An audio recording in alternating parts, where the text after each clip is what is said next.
welcome to Palatable Platter. This is Suparna and today we are going to make spinach and corn quesadillas.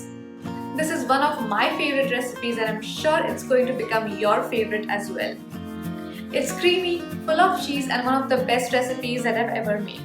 I'm so excited to share this recipe with you all.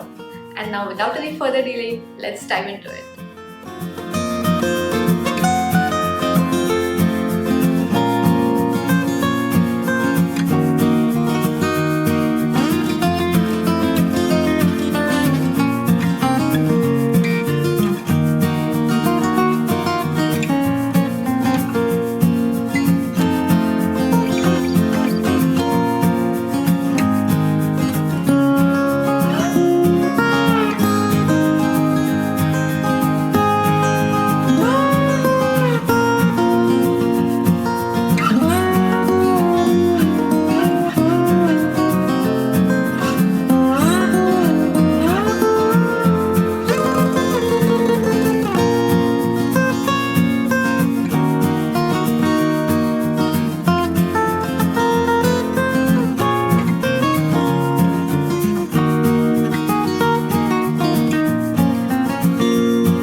Are you already drooling over the quesadillas?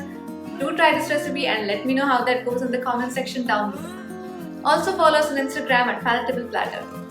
Don't forget to like, share and subscribe to our channel to never miss our new recipes. See you next week.